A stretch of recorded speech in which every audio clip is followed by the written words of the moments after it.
So let's go ahead. Yeah, let's go to 2 Samuel 16.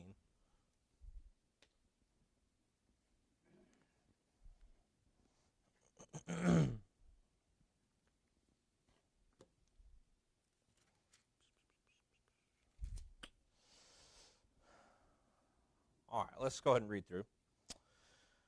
And when David was a little past the top of the hill, behold, Ziba, the servant of Mephibosheth, met him with a couple of asses saddled, and upon them 200 loaves of bread, 100 bunches of raisins, and 100 of summer fruits, and a bottle of wine. And the king said unto Ziba, What meanest thou by these?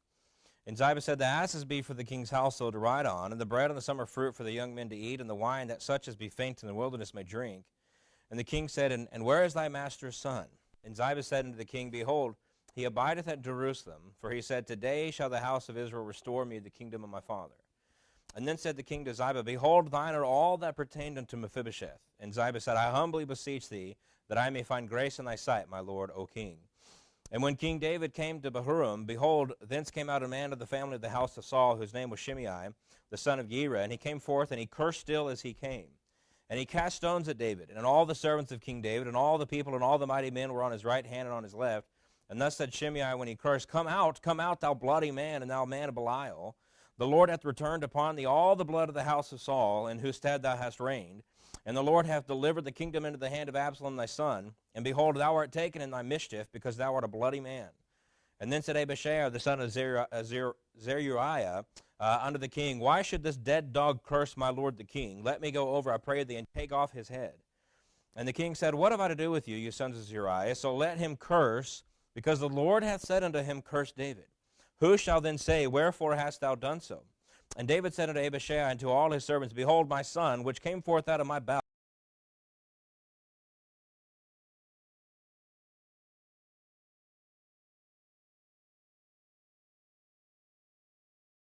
for his cursing this day. And as David and his men went by the way, Shimei went along on the hillside over against him, and he cursed as he went, and he threw stones at him and cast dust. And the king and all the people were with him, came weary and refreshing themselves there. And Absalom and all the people of the men of Israel came to Jerusalem, and Ahithophel with them.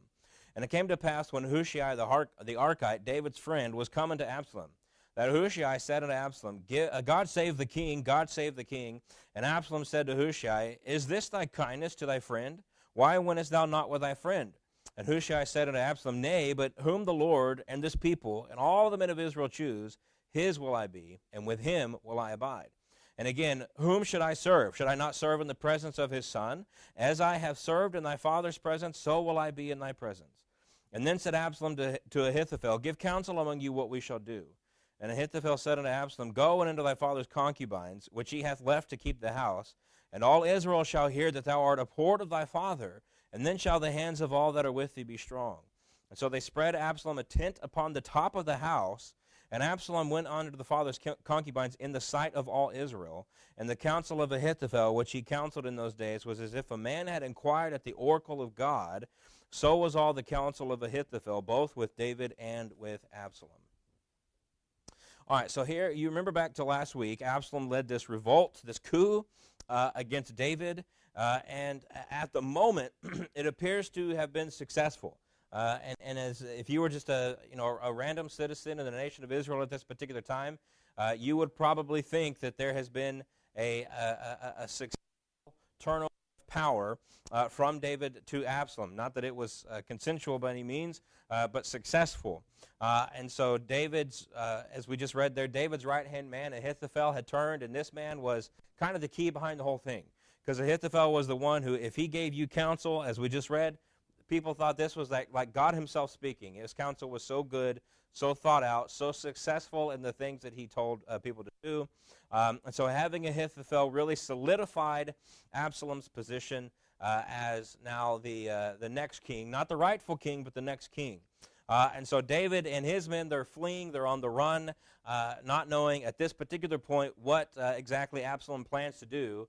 Because obviously if you're Absalom, you can't have this looming threat out there with David still alive, At the very least, a contingent of people who are not only on his side, and this will come into play more in the next chapter, but David having the reputation that he does of being such a military might. That's not a threat you can just leave out there.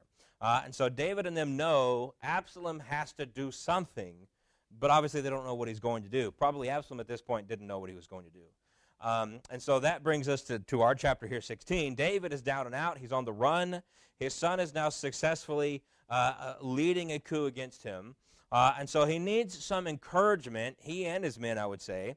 And so they get some at the right time, but from the wrong person. And that's what's really fascinating about the first few verses here of chapter 16, is that David and his men not only get encouragement, they get provisions. They were weary, they were tired. We see that later in the chapter. But it comes from an odd source. And so as David and his men, they're on the move. Along comes Ziba. Now this, back in, I think it was chapter 9, Ziba was the servant of Mephibosheth. And Ziba was the one who had watched over Mephibosheth after Jonathan had died.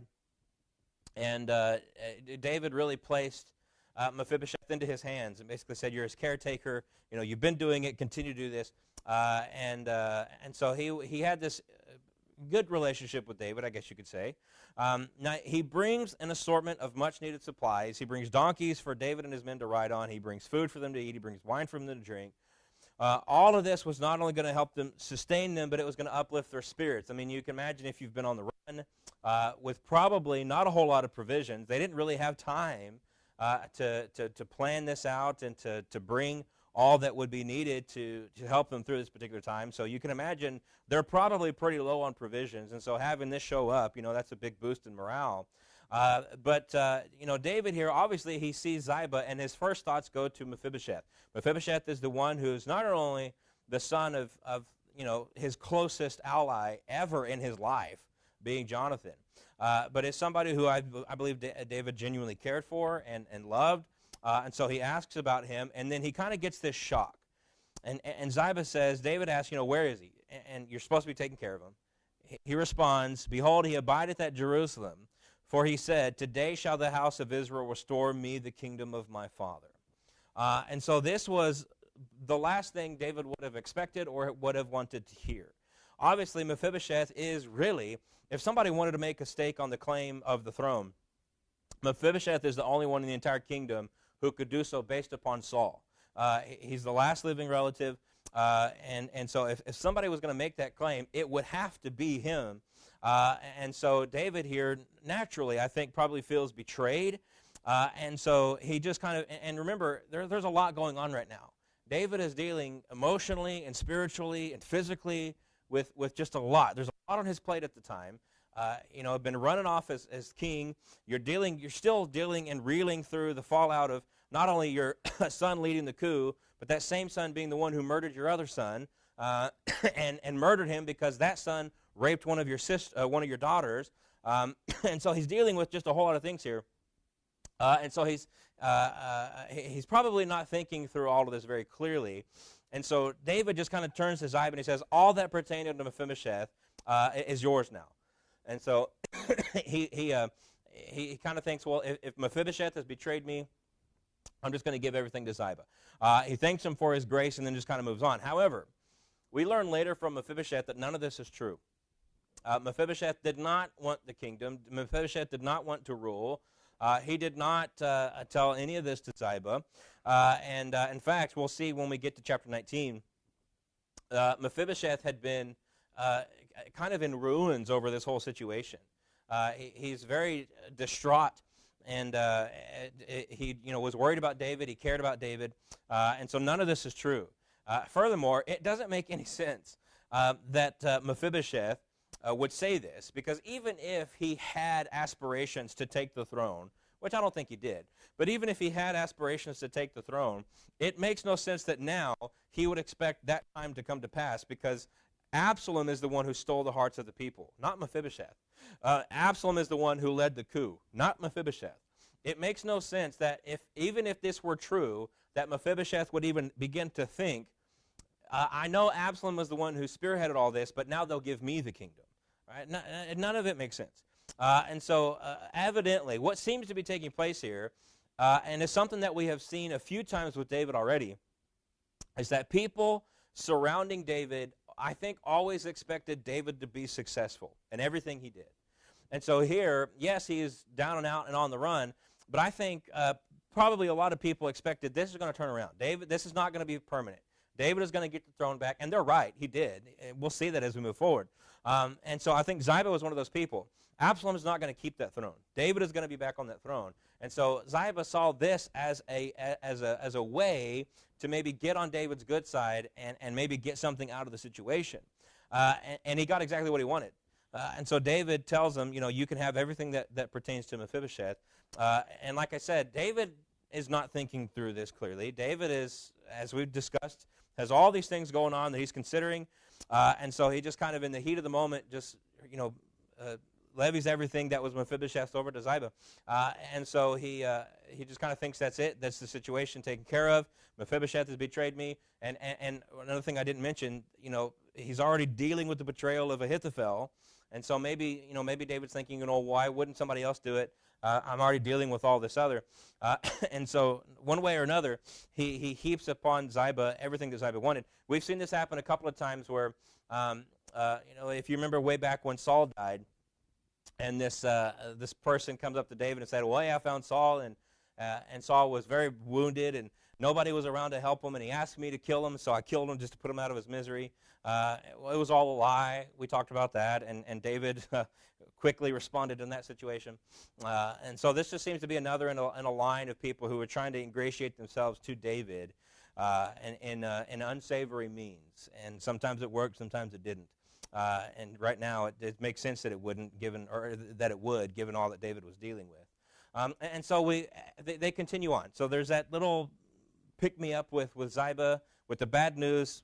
It was a lie, but the bad news of Mephibosheth. And then they continue on. And so verse 5, David and his men, they come to Bahurim. But as they're on their way there, they encounter this man named Shimei. And Shimei, all it says is that he was of the family of the house of Saul. We don't know how direct of a link there is to Saul, but he was of the family of the house of Saul. Probably more than likely some kind of distant relative, but he was a Benjamite, and he's unhappy with David. And so this man has thrilled that David has lost the kingdom, and every time he sees David or his men, he curses them. And later on we see that he's not just cursing them, but he's throwing rocks at them. He's throwing dirt on them, which was not only, I think we can assume they're not just little pebbles. He's trying to hurt them, but also shame them. Right? And so he's trying to do everything he can to just heap scorn on top of David and his men at a time when there's already a whole lot of scorn being heaped upon them. And so he believes David, as he says, to be guilty of the blood of the house of Saul. Now, we're not told here in the chapter exactly what he's referring to, but given the events of 2 Samuel, more than likely what this is a reference to are the deaths of Abner and Ishbosheth, back earlier in 2 Samuel chapters 3 and 4. Both of them were of the house of Saul. Neither of them David's fault. David had nothing to do with the death of either of these men. Not only did he not command it to be done, he didn't even know it was going to be done. And so David had nothing to do with the deaths of these men. He publicly proclaimed that he had nothing to do with the death of these men. And it seemed like most people believed him, but clearly not everybody did. And it makes sense that if somebody was not going to believe him, it would be those who were not only Benjamites, but the closest to Saul and his family. And so, again, we can't say with certainty that that's what Shimei is referring to here, but there's really not a whole lot of other options. And so that's likely what he's referring to by the blood of the house of Saul. And so after a while, Abishai grows tired of this, and he says, why should this dead dog curse my lord the king? Let me go over, I pray thee, and take off his head. This is very reminiscent of James and John in the New Testament. Right? James and John in the New Testament following Jesus, and they come to a city, and the city is, they're not believing in Jesus, they're rejecting Jesus, and James and John just say, well, let us just call down fire on all of them. Let us just lay waste to this city. And of course, Jesus labeled them the sons of thunder, and they had a hasty spirit in that sense. But here Abishai is kind of in the vein of that. Right? David, you don't have to listen to this. Let me just go take his head off. And by the way, that was not hyperbole. Have David given the signal, this man would have easily and quickly gone and taken care of that situation. And David, David says, what am I going to do with you, you sons of Zeruiah? And so, he and Joab, and that's what he's referring to there, very hard men, I guess you could say, very hard-headed, but the kind of man that you definitely want on your side. Willing and not only willing, but willing and able to do the hard jobs, to do the things that need to be done. And Abishai was one of these. And so here, David says, no, you're not going to do that. But the response he gives is somewhat surprising. And so it's not surprising that David says, don't go decapitate the man. But it is surprising the reason why he says no. Because he says this. He says, let him curse, because the Lord hath said unto him, curse David. And so David says the only reason this guy's here has a whole lot less to do with his anger because of the things that have happened in the past. And it has a whole lot more to do with the fact that God sent him to do this. Now, we don't know if that's accurate. We don't know if God actually did send this man. All we know is that David thought the Lord had sent this man. And so I can't sit here and say that this guy was actually prophesying and God sent him to curse David, and everything that Shimei was doing was in the full faithfulness of the Lord. In fact, I would venture to say that that's probably not what is happening. But it is what David believed to be true. And so David goes on to say, listen, things are bad enough with all that I'm dealing with Absalom and everything that's going on with the kingdom. This guy can't really make things worse. All right, there's nothing he could say, there's nothing he could do that would lead to the situation being worse than it already is. And then he finishes with another similar sentiment. He said, it may be that the Lord will look on mine affliction, and that the Lord will requite me good for his cursing this day. And so why this matters is because we get a little bit of an understanding here that David understands that all that is taking place, the falling out with Absalom, the taking over, at the very least temporarily, of the kingdom, all of this is happening as a result of his sin. And so his thinking, his understanding is, God sent Shimei to curse me because of my sin, not unlike what he sent Nathan to do. And so he sends this man to curse me, and because this is the punishment, this is the consequences of my sin with Bathsheba. And so he allows them that this was, or he believes that this was being allowed by God because of his sin. Now again, we don't know if he's right. Like I said, I'm more of the opinion that this man was not sent by God, but we don't know if David is right, but we do know that his outlook is right. He understands that the things that are happening are the result of his sin, and that is true. That is what's happening. Nathan told him that, right? That the sword is not going to leave your family. All the things that are taking place are a direct result of his sin with Bathsheba. And so, again, whether or not he's right specifically in this, that this man was sent by God, his outlook on the whole situation is right, and that he understands this is because of me. This is because of what I've done. He said, David had a deep-seated confidence in a God of unguessable grace. Now, what he's referring to is that David here, he believes that this man has been sent by God to curse David and his men, to throw rocks, to shame him, to throw dirt, do all this. But he says, it may be that the Lord will look on mine affliction, and that the Lord will requite me good for his cursing this day. And so David fully believes that that man is there in faithfulness to God. But he also says, but God can still show me grace. Yeah, maybe he's cursing me now, but God's not done. God's not done. Maybe God is going to give me some more grace. And it makes sense that he would believe this. I mean, back when the whole thing with Bathsheba took place, Nathan tells him, God's going to give you a grace and that he's not going to kill you. But there's going to be some other consequences. And so again, back to the quote, David has a deep-seated confidence in a God of unguessable grace who has a tendency to replace cursing with goodness. He assumes that Yahweh has this strangely wonderful way of looking upon guilt and yet returning blessing instead of curse. He senses that though the mouth of God has declared his punishment, the eye of God may long to spare him from it. And so this is one of the unique natures of God, and that within God resides both holiness, number one, but a holy justice, but also at the same time a holy mercy and grace.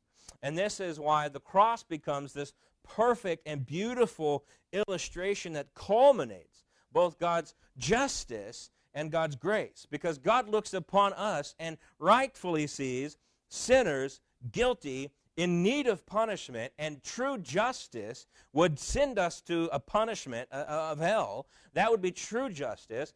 But because he has a yearning for both justice and grace, he performs a just act and gives us grace through Calvary because of what his Son did. And so Calvary is both the pinnacle and the culmination of God's justice and God's grace. And so because he punished our sin through his Son, there was justice. But now, because of his Son and because of what he did on Calvary, there can be grace offered to the sinner.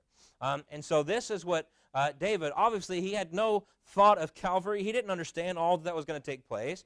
But he understood God, and he understood how God operated. And the same God that operated with David's sin, where there was both justice and grace, is the same God that operated at Calvary, where there is both justice and grace. And so, no, David didn't understand the cross, but he did understand God. And God is the same yesterday, today, and forever. And so this is another way in which David had this very unique, I would say, understanding in the Old Testament of who God is and the way that God operates in a very beautiful way. And so as David and his men continue on, Shimei continues cursing, and David doesn't stop it. He allows it to go on, which that in and of itself is an amazing thing, because how many of us would have just taken up the offer? Yeah, you know what? I'm tired of it. Just go deal with it. Go take care of it. I don't want to hear it anymore. But David doesn't do that.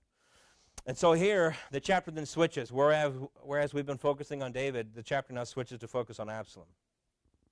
And so Absalom is now ruling in Jerusalem with Ahithophel. And we've talked about how all the benefits that would give Absalom.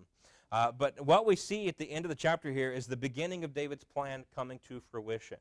And so you remember David, Hushai in the last chapter comes to David, and David says, listen, it's too much. I can't bear it. If something were to happen to you, my friend, you have things that you can do to help me that don't require you to be here with me in the trenches. And so he sends Hushai back, and he says, I need you to spoil the counsel of Ahithophel. And so Hushai begins that process, and we'll see that even more so in the next chapter. But Hushai, he comes to begin to ingratiate himself with Absalom, because this is exactly as he's been instructed to do as David. And so it's interesting. This question really jumps off the page to me. And so let's read verse 14 first. And David said, hold on. No, I'm in the wrong spot.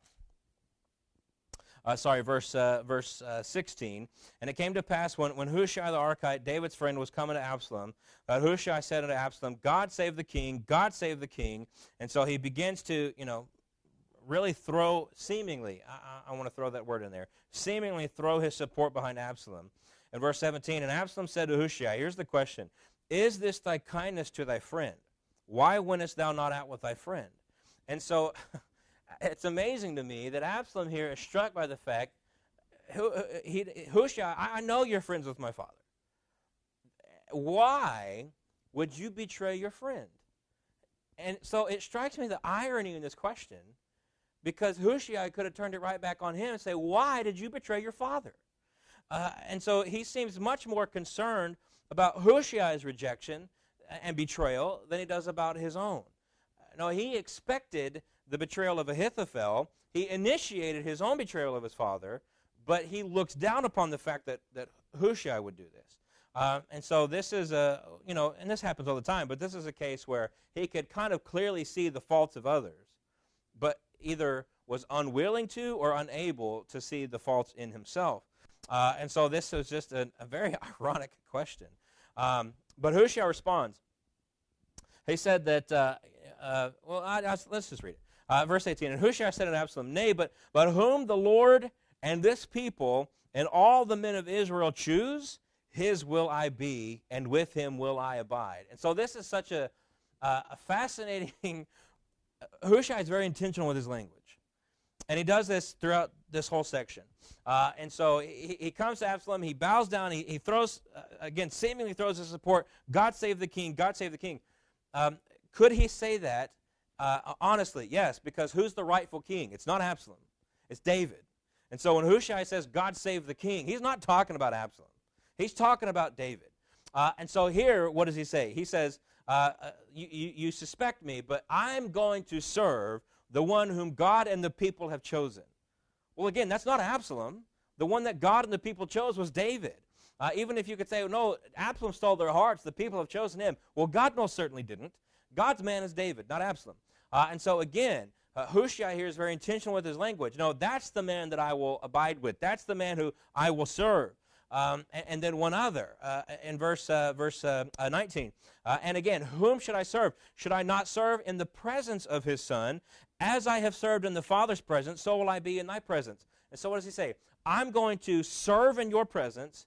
I'm going to serve the one whom God and the people have chosen because I want God to save the king. Well, Absalom just assumed that he was talking about him. All three of those things rightfully applied to David, but Absalom just thought and assumed. Now, obviously, Hushai wanted him to assume this, but he assumed that he was talking about him. And so he's very intentional in his language, but not once in this section does Hushai speak a single lie. He never lies. He never told a single untruth. Absalom just interpreted it in the wrong way. Now, yes, it is true that that was his plan for him to interpret it that way, but he can't determine how Absalom interprets it. He can just speak the truth. And the reason why I point this out, and I'll just be brief on this point, is because there's a couple of portions, particularly in the Old Testament, and they're debated. For instance, Exodus chapter 1, you have the Hebrew midwives who, Pharaoh comes to them and says, don't let any of the males live. And eventually, obviously, they can see, hey, there's all these boy babies being born. They're not being killed. What's going on? And the Hebrew midwives tell Pharaoh, well, they're just giving birth too fast. We can't get there in time. So, we would love to carry out your plan and kill all these babies, but we just can't. And so most people say that, well, they're lying. They're lying about this, and yet in that chapter they seem to be blessed. God seems to be blessing them. And I would say that it is possible, and that's as strong as I would say, it is possible that they're not lying. I think it's more likely that they are, but it's true that, yes, they are being blessed. Or you get to Jericho and Rahab, and she very clearly lies. There's no debate about that. And she says, no, the spies went that way, when in fact they didn't, right? And so she knew that, and so she lied, and yet she seems to be blessed. We're going to see in the next chapter, there's a very, in fact, it's almost exactly like Rahab, where a woman lies about the whereabouts of certain individuals, and yet we see all these. And so the debate is it okay, is it morally acceptable for Christians to lie in certain situations where seemingly there's life or death on the line? And then, of course, the classic, quote-unquote, modern example would be Nazi Germany. Would you lie to the Germans that you were hiding Jews in your house? And so, I am of the opinion that all of these people did good things, but sinned in the way that they did them. That's my opinion. My opinion of it is that, no, we don't ever get exception clauses in the Scripture. We don't ever get, God abhors lying unless. We don't ever get an unless. Sinning is, or lying is a sin, and I don't believe there's ever an exception to that. I'm not going to throw stones at these individuals because I think that in their situation, they genuinely believed this is the only way to do this. What they were doing was good. They did good in a wrong way. And so, there's probably other ways that good could have been done, and it would have brought about the same outcome. But Hushai here doesn't seem to fit that mold because I don't believe he was lying. And so here's an example of someone who very easily could have just thrown out some lies, but he didn't. And God still used that and to bring about his will and to protect David and David's men. And we'll see that again more clearly in the next chapter, but the roots of it are found here. And so, like I said, I just wanted to briefly point this out because it is a moral debate. And anytime those passages come up, I think it's a good time to talk about that. But like I said, I'm of the opinion that no, there's never an exception to that. We don't ever see the unless exception in Scripture when it comes to the sin of lying. And so that maybe I'm wrong on that, but that's my opinion on that. And like I said, I'm not throwing stones because I think it's really easy to stand in the position where I am and say, well, they shouldn't have done that without having been in that position myself. And so I'm not trying to do that either. But nevertheless here, Absalom is falling for this, and he believes Hushai wholeheartedly, it seems. And in fact, shockingly so, as we see more in the next chapter, whereas he will actually take the counsel of Hushai over Ahithophel. We'll see that in the next chapter. And so David's plan is coming to pass exactly as he wanted it to. And so Absalom here then, we're not there yet, but Absalom here, he turns to Ahithophel and he asks, what should I do? We're in this situation now. We've gone, 75% of the way. What gets us to 100%? What gets us to firmly seated in that throne where the only threat left is the life of David, right? There's still a contingency where people are wavering, right? Well, should we really support Absalom, or what happens if David comes back? And so there's a wavering of support, and so Absalom, he needs to get that support as strong as he can get it. And so Ahithophel counsels him, and it might seem like a strange counsel at first until we kind of understand the context of this. But Absalom basically says, "Go lie with your father's concubines." And so that might not make a whole lot of sense to us. But everybody at this particular time would have understood exactly what was happening. And so this is kind of a good example of Ahithophel's counsel. It's just straight and to the point. In other words, if Ahithophel tells you to do something, it might be bold, it might be outrageous, but it will work. And that's why he has this reputation, because if Ahithophel tells you to do something, it will work if you do it. And so he does this. And so he says, Absalom, go lie with your father's concubines. Now, why does he tell him this? What's the rationale behind this? Not only does this act show the nation that Absalom has burned every bridge with David. And you might say, why does that matter? There still is probably a large contingent of people saying, well, this will never go to fruition. Absalom eventually will get to the point where he's going to turn back over the kingdom to his dad. There's just no way that somebody can truly turn coat like that to that degree and keep it going, right? So what's the point of throwing all of our support behind Absalom if David is eventually just going to come back and get the kingdom anyways? Well, by going in and lying with David's concubines, this is a clear show to the nation that those bridges are burned. There is no reconciliation being made between Absalom and David. That relationship has ended. If that's been your worry, there's no need to worry anymore. But there's also a second reason. In this kind of Eastern culture, the one who owns the harem owns the throne. The harem was the king's. And so by Absalom going into these concubines, whom David had left just to keep the house, by Absalom going in and being with these concubines shows they're mine now, and by them being his, I'm the king. And this is kind of a cultural way to solidify his position on the throne. And so to make it as public as possible, because they want everybody to know about this. Obviously, there's not TVs and news in every house. And so to make this as public as possible, they put up a tent upon the roof so that everybody could see and know what was taking place. Obviously, there's still a covering what was happening. But everybody knows David's concubines are in there. There goes Absalom. You put two and two together. You understand what's taking place. And so they make this as public as they possibly can. And so everybody knows what's going on. And after all, everyone followed the counsel of Ahithophel, because as the last verse tells us, for it was as if a man had inquired at the oracle of God.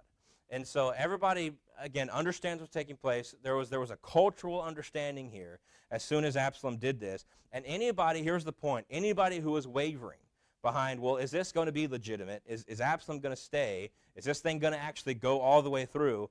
There'd be no doubts now that at the very least, in the mind of Absalom, there was no turning back. Absalom was going full force forward with his plan.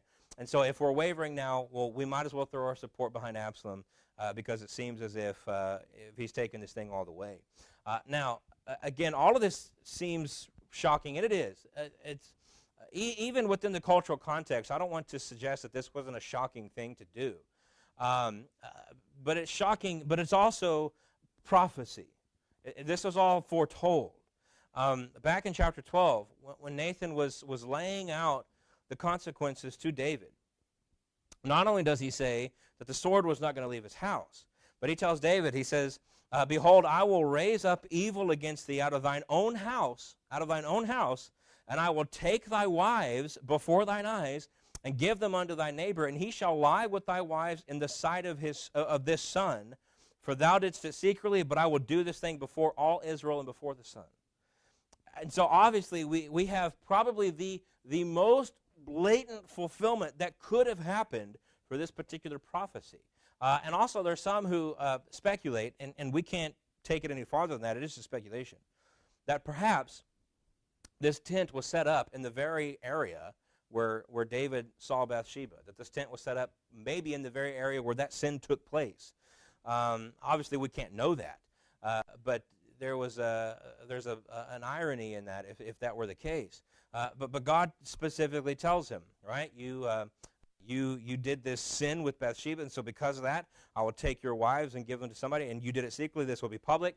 All of that is coming to place here with Absalom. And so as David said again, he said, it is the word of 2 Samuel 16, the betrayer only carries out Yahweh's word. And that can prove solid solace to the people of God when we are in the presence of our enemies. And so what he means by that is that in this moment, whenever David finds out about this, and we're not told about that whenever David finds out, but obviously he'd find out. Whenever David finds out about this, as bad of a situation as this is, as terrible of a situation as he has found himself to be in, he can take solace in the fact that all this proves God's still in control. God said this would happen, it happened. It's terrible, it affects me in so many ways, but it proves that God's still on the throne. It proves that God's still in control. It proves that I still serve a sovereign God. I don't have to like what happened, but I can understand why it happened, and by the fact that it did happen, it just proves to me the power of the God I serve. And so this, again, should give a solace, to use his words, should give a solace to the people of God. And so David was right, to go back to what we talked about earlier in the chapter, David was right to see these events as the falling out of his own sin. They were. Now that doesn't excuse or justify anything that Absalom did. That doesn't excuse or justify any of the counsel of Ahithophel. But it does show us that there was a natural a foundation for why these things were happening. Absalom is still guilty. He still takes responsibility for all of his decisions. But there's a reason why these things took place. And so he was right to assume that. He was also right to assume God's grace. And I say that because God was not done with David yet. This is not the end of the story. David gets the throne back. David continues to be king. Out of the bowels of David comes Solomon, and Solomon will be king. The line of the kings of Judah still flowed from David. And so the promises given to David back in chapter 7, those promises are still in effect and were not taken away. And so God was not done with David, nor had he forgotten his covenant. And so ultimately David would be restored as king, and the goodness of God would continue to fall on his house. And so did God have to do that? No, by no means was God compelled to give grace to David, because you can't compel grace. And so here we see God just being a loving God, and at the same time we see the consequences of sin still having an effect, and that's still true. Nothing has changed about those two statements. And so God is still good, sin still has consequences. And so, but both of those things together should have us, or lead Christians today to have a good understanding of God and the way that he operates. We will never have that perfect understanding this side of heaven. But more understanding and a better understanding is always good when it comes to the God that we serve. So let us pray, and we'll be dismissed.